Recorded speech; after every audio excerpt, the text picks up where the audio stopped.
Now we're going to take some time to actually start designing the next 10 years of your life. We're going to start setting your goals. Goal setting is one of the most important skills to develop if you want to design your future. I'm going to give you enough homework not only to keep you busy for the rest of your life, but also to help you create the kind of life you may have always dreamed about living, but never believed possible. So let's get on with it. The sooner you exert the discipline, the sooner you will be enjoying the results. Once the results start to come, believe me, you won't mind the hard work and discipline it's going to take. Now, get a sheet of paper, and at the top of it, write the words, long-range goals. I'm going to ask you some questions, and I want you to jot down the answers. If you don't have paper and pen handy, follow along with me now anyway, just listening. Then later, listen again when you can write down your ideas. After I've asked the questions, which is the first part of this exercise, you can stop the tape and work on your answers. All right, let's start this exercise. The basic question you are going to answer is, what do I want within the next 1 to 10 years? I want you to take about 12 to 15 minutes and make a list of at least 50 things you want within the next 1 to 10 years. These are long-range goals.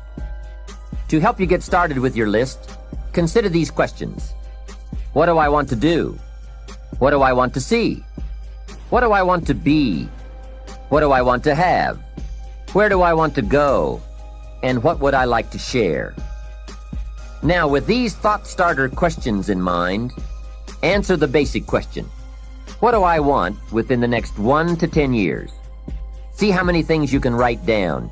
At this point, don't take the time to describe in detail everything you want. This is the time for you to let your thoughts pour, to write fast and to abbreviate.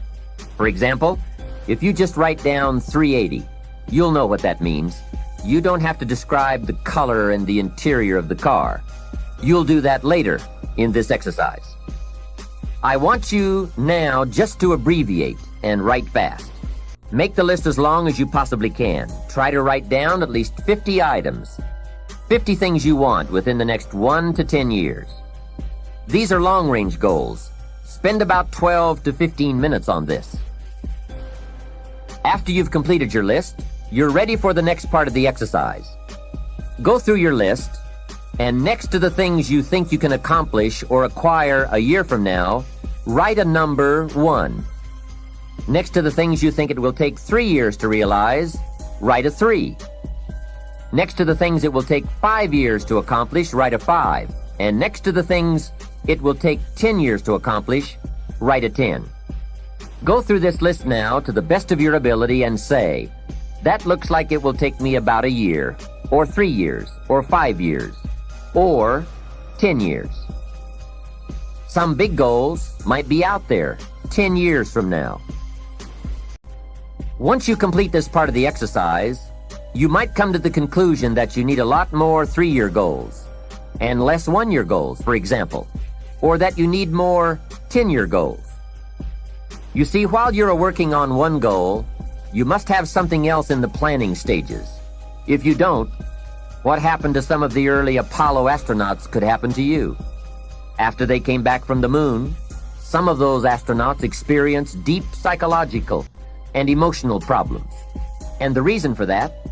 Why, after you've been to the moon, now where do you go? That seemed to be the end, the finish. What later astronauts did was to make sure that they had major projects lined up after they returned from the moon trip. The way you enjoy life best is to wrap up one goal and start right on the next one. Don't linger too long at the table of success. The only way to enjoy another meal is to get hungry. Another thing to check for on your list is that you have included goals for each of these 3 important categories. First, make sure you've listed your economic goals, your goals for income, profits, and productivity.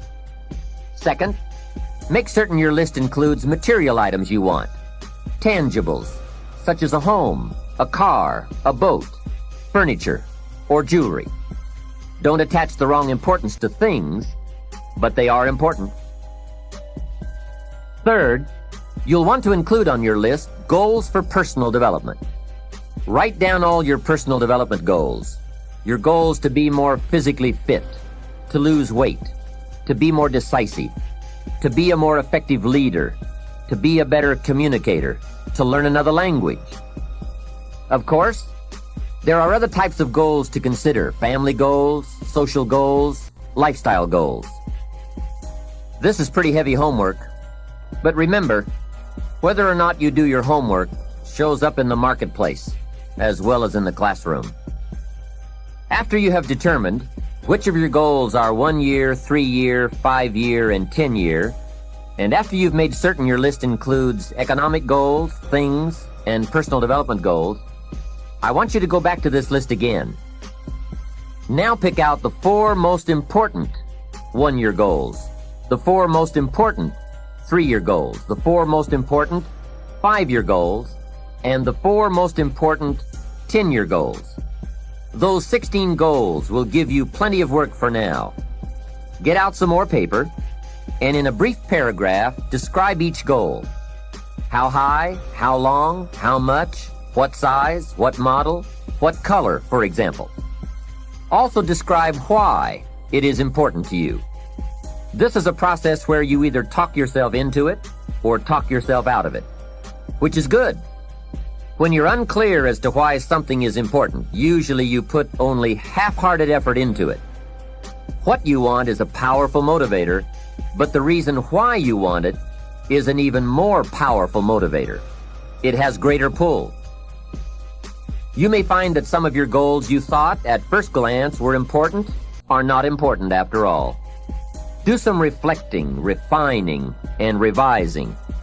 The point is, right now, try to have approximately 4 1-year, 3-year, 5-year, and 10-year goals that you truly believe in, that inspire you, that you've sold yourself on.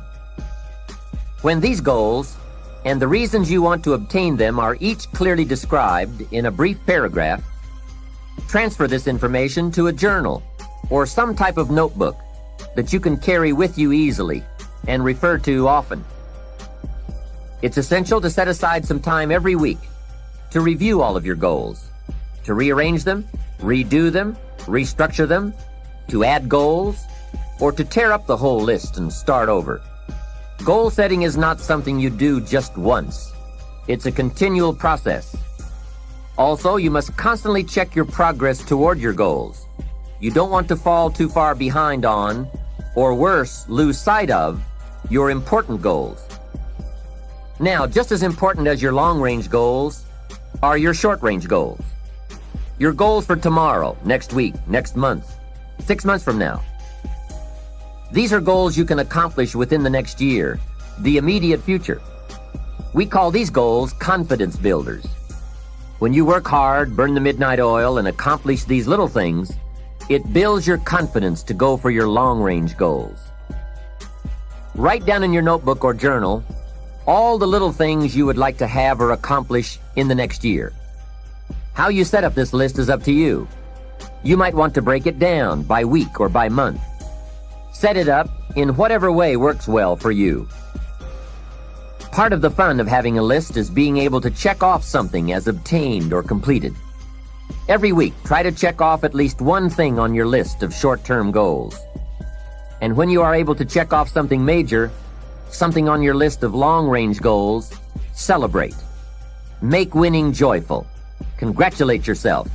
It is very important to celebrate progress. We grow from 2 experiences. One is the joy of winning, and the other is the pain of losing. Here's what that also means. Make losing painful. Put it on yourself. If you set something up, fooled around, didn't pull it off, put it on yourself. And get around people who will help in this area. Hey, don't join an easy crowd. Go where the expectations are high, where the pressure to perform is high. It's how we grow. I'm certain that part of the reason why people let goal setting slide is because it is a lot of work. As I said, you'll be constantly revising your lists of short-range and long-range goals, rearranging them, refining them, redesigning them, establishing different priorities, adding new goals, perhaps deleting others. It's interesting that so many people work hard on their jobs, but they don't work hard on their futures. They let that slide. Some people live such mediocre lives that at the end of the day, they don't know whether they're winning or losing. They just go through life with their fingers crossed. I know most people don't make definite plans, but don't let that be you. The guy says, well, you work where I work, but the time you get home, it's late. You've got to have a bite to eat, watch a little TV, and get to bed. You can't sit up half of the night and plan. And this is the guy who's behind on his car note. He's a good worker, hard worker, sincere.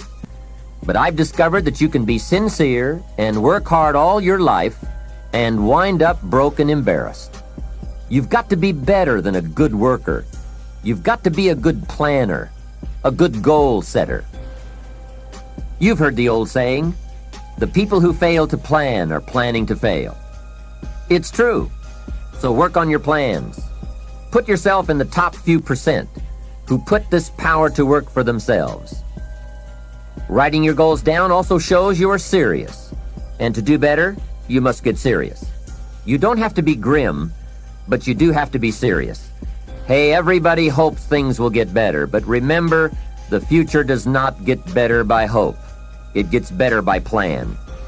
And hope unaided by clear plans can finally become an illness. There's a Bible phrase that says, hope long delayed makes the heart sick. It's a sickness. I used to have the illness known as passive hope.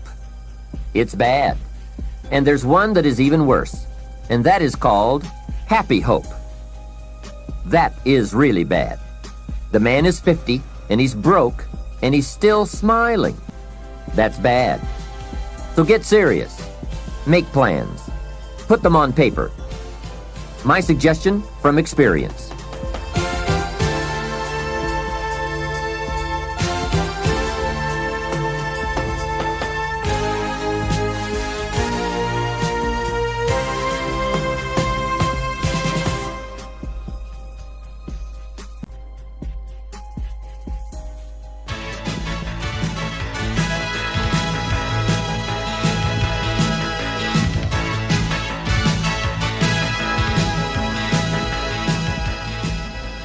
There's a phrase from the Bible that goes, without dreams and vision, we perish. How true. Humans have this unique ability to aspire, to dream, to go for something, to become something. Without that, life is not life. We must have dreams and never give up on our dreams. I'd like to share with you some further observations I've made on goal setting. Understand that your goals, whatever they are affecting you all day long. Your goals affect your handshake, your attitude, how you feel. Your goals affect how you look, how you dress, how you walk, how you talk. All day, every day. Your personality, conversation, activity. It's all affected by your goals. I asked a man one time, what are your goals for this month? And he said, if I could just scrape up enough money to pay these lousy bills. That was his goal. Hey, I'm not saying it isn't a goal. It is, but it's such a poor goal. It certainly isn't inspiring. You don't jump out of bed on Monday morning and say, oh boy, another chance to go out and scrape up the money to pay these lousy bills. The point is that goals should be fun. They should be big, challenging, rewarding. They should allow you to grow. Remember, too, that the major purpose of having a goal is not just to acquire the goal. The major reason for setting goals is to compel yourself to become the person it takes to achieve them. In other words, attaining the goal is of secondary importance. What's far more important is what you become in the pursuit of it. The greatest value in becoming a millionaire, for example, is not the $1 million. The greatest value is the skills, the knowledge, the discipline, and the leadership qualities you acquired in becoming a millionaire. It's the experience you acquired in planning, development, strategy. It's other qualities you acquired, such as courage, commitment, and willpower to attract $1 million. You could lose everything you attained, but you could not lose the skills, knowledge, and experience you have obtained. Even better than having is being. Here's a most important question to spend some time answering. What kind of person will I have to become to get all I want? Write down a few thoughts on that. Write down some skills you'll have to develop, for example, and some of the things you're going to have to learn. Just spend a little time writing a few sentences on this. What kind of person will I have to become to get all I want? The answer to this will give you some personal development goals. Remember that income does not far exceed personal development. All of us have to do this kind of self-examination. I have to look at my own life and say, well, here's what I want, but am I willing to become what it takes to get what I want? If I'm too lazy, if I don't want to learn, read, study, and grow to become that kind of person, then I cannot attract what I want. Now, either I have to change my wants, or I have to change myself. Here are a few more key points I'd like to share with you on goals and designing your future. First, if you don't right now feel as if you're equipped to get all you want, just remember, ability will grow to match your strong dreams. That's why the goal-setting process we've discussed is so important. The more you work on this, the more ideas you will get on how you can change, how you can grow. I am nowhere near the person I was when I met Mr. Shope 25 years ago. I'm not that person anymore. I've changed. There's nothing you can do about the past, but you can do a great deal about your future. You don't have to be the same person you were yesterday. You can make changes in your life, absolutely startling changes, in a fairly short period of time. You can make changes you can't even conceive of now, if you give yourself a chance. Your abilities will grow. You have untapped talents and potential that you haven't even reached for yet. And as time goes on, you'll be able to reach deeper and deeper. The first thing you'll know, you'll be able to do things you never thought you could do. You'll be able to handle things you never thought you could handle. You'll have ideas that you've never had before. All of this is sparked by the goal-setting process. When you know what you want, and you want it badly enough, the answers will come to you. I can't tell you why it works. All I know is, it works. Give yourself a chance to become all you can become, and to accomplish all you can accomplish. Let me give you a Bible philosophy that teaches how to get whatever you want. Here's what it says: ask. That's it. Ask. Of all the important skills to learn in life, be sure to include the skill of asking. What does ask mean? Ask means, what do you want? And the complete formula is staggering. It says ask, and you will receive. Hey, we ought to look into that. The man says, yes, but you work where I work. By the time you struggle home, it's late. You've got to get a bite to eat, watch a little TV, and get to bed. You can't sit up half the night and ask. And this guy is behind on his bills. He's a good worker, hard worker, sincere, but you've got to do better than work hard and be sincere all of your life. You'll wind up broke and embarrassed. You've got to be better than a good worker. You've got to be a good asker. Let me give you some key points on this asking and receiving, setting goals, asking of life. Here's part of the philosophy that helped me to change. First, asking starts the receiving process. Asking is like pushing a button, and all this machinery starts working, mental and emotional machinery. I don't even know how it works, but I do know it works. There are a lot of things you don't need to know how they work. Just work them. Some people are always studying the roots. Others are picking the fruit.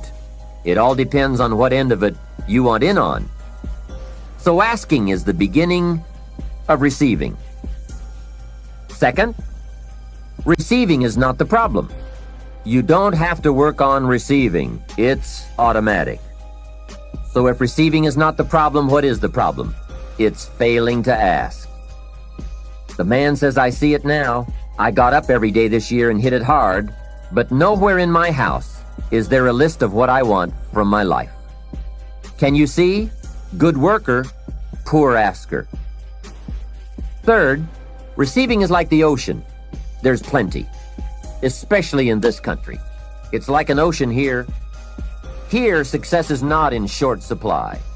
It isn't rationed so that when you step up to the window, it's all gone. No, no. Well, if that's true, what is the problem? Well, the problem is some people go to the ocean with a teaspoon. Have you got the picture? A teaspoon. What I suggest you do in view of the size of the ocean is trade your teaspoon for at least a bucket. And you will look better at the ocean with a bucket. Kids won't make fun of you. Now, here's something else to remember about asking. There are two ways to ask. One is ask with intelligence. It didn't say ask intelligently, but I'm sure it meant that. Don't mumble. You won't get anything by mumbling.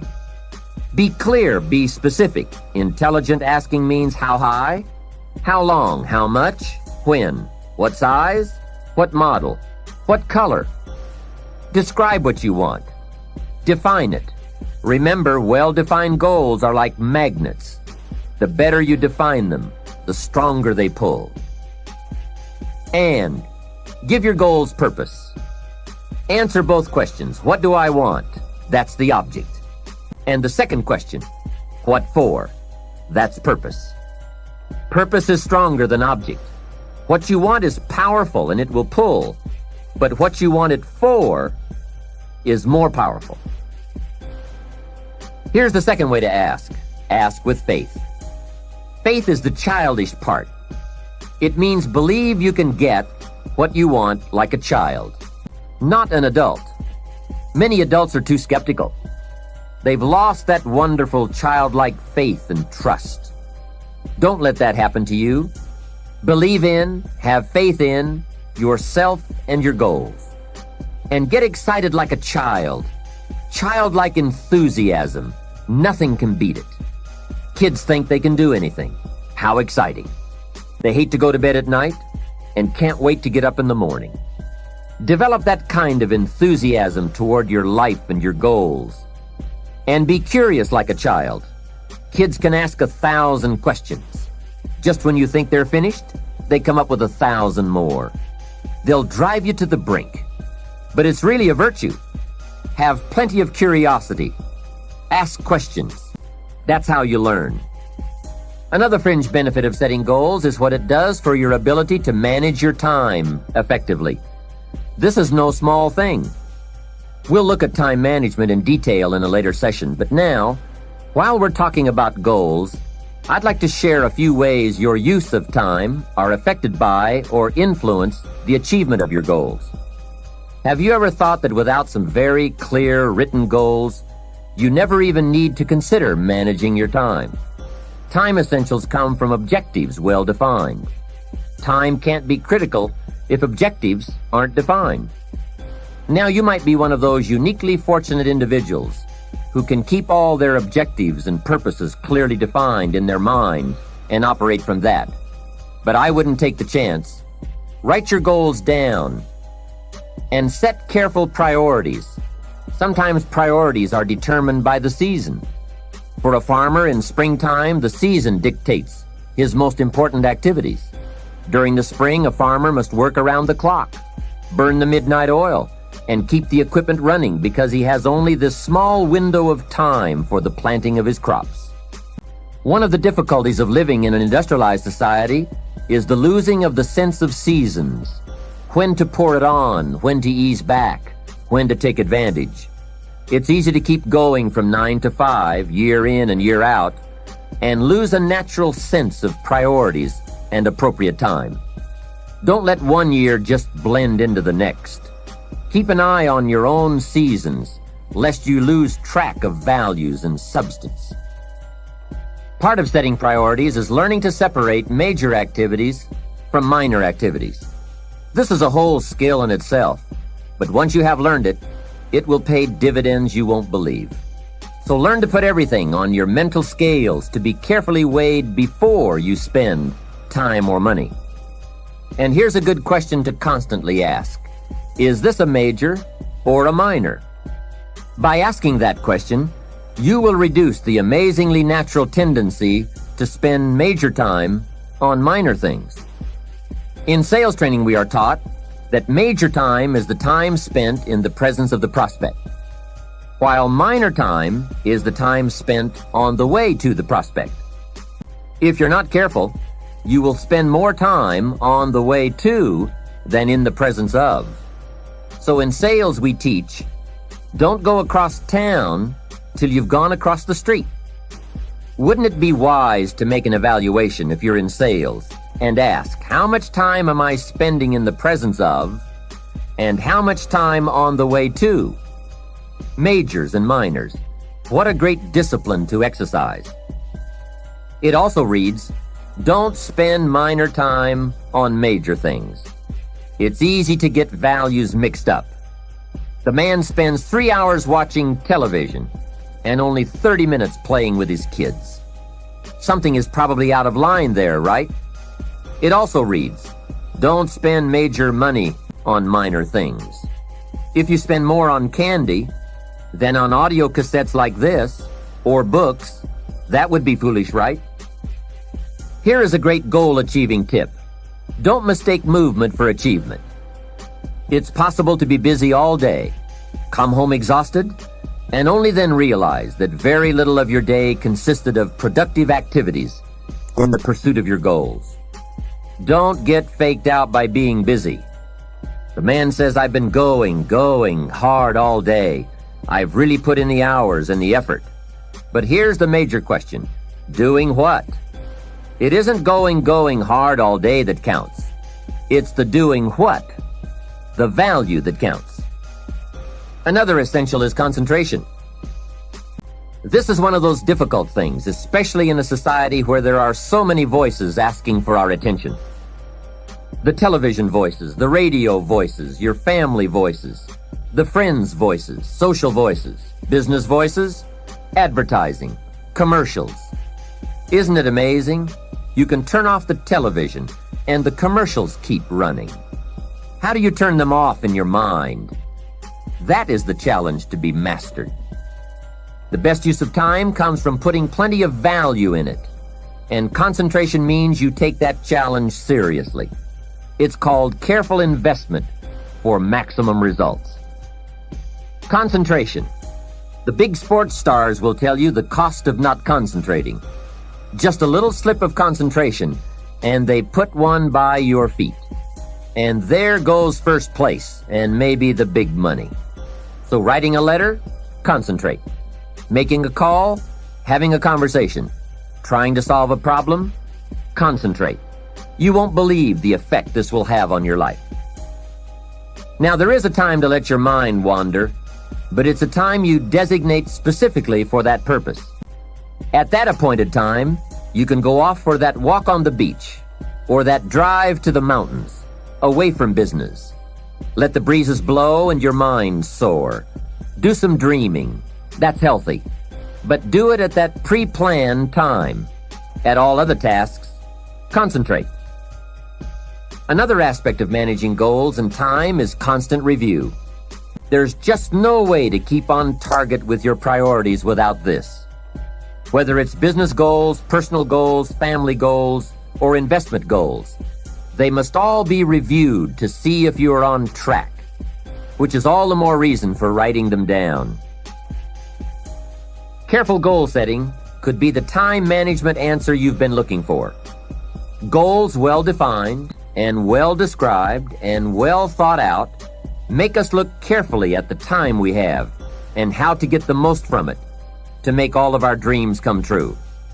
The answers to do better come from the necessity to do better.